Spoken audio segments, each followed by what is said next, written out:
A man who spent decades in prison for a murder that he insists he did not commit is now fighting for compensation from the Commonwealth of Massachusetts. Our Mike Bodette examines the latest twist in this legal saga that's pitting the Attorney General's office against a man who finally won his freedom after being locked up for more than 36 years.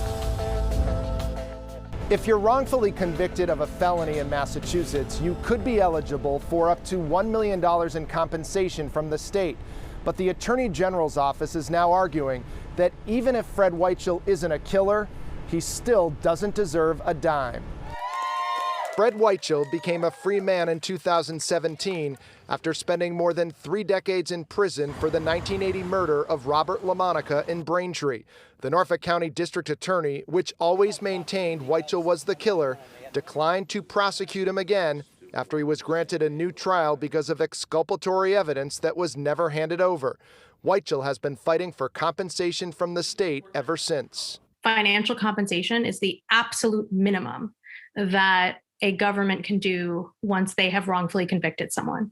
Radha Natarajan is executive director of the New England Innocence Project, which fights to correct and prevent wrongful convictions. She's stunned by this latest motion filed by the Attorney General's office, where it now argues against paying Weichel anything, saying if Weichel didn't murder LaMonica, he helped the real killer after the crime was committed. It can't be true that he was in prison for 36 years because they said he shot a man, and now he should get nothing because they say he didn't shoot a man.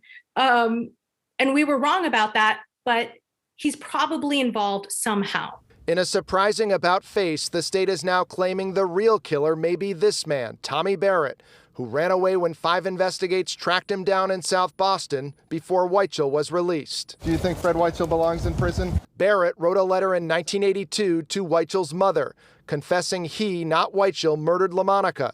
A judge granted Weichel a new trial based on the letter in 2004, but prosecutors went all the way to the state's highest court to overturn the decision. What would you want to say to him? Nothing. But I don't blame him for this. He didn't put me in jail. People that put me in jail were the people that made up all these lies. There's no basis at all there's no factual basis at all to make any allegation that Fred Weichel was in any way involved with the murder. Mark Lovey-Reyes is representing Weichel in his push for compensation. He says the case against Weichel was weak all along, based on a faulty eyewitness identification. Now that they realize that there's no evidence to support that, the Commonwealth wants to change its story with the court just to deny Fred Weichel compensation.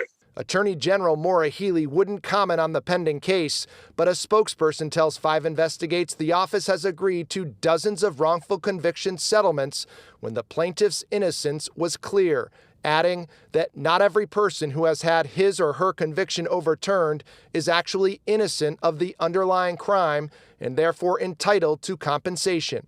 Fred was released several years ago to nothing. He was in a cage for 36 years and then just let out, and the government has given him nothing, and they're still fighting that. A judge will now rule on whether to grant the Attorney General's motion for summary judgment and dismiss the case. Weichel's attorney says he's ready to take this to trial in the fall and let a jury decide whether his client deserves compensation from the state. Mike Bodette, 5 Investigates.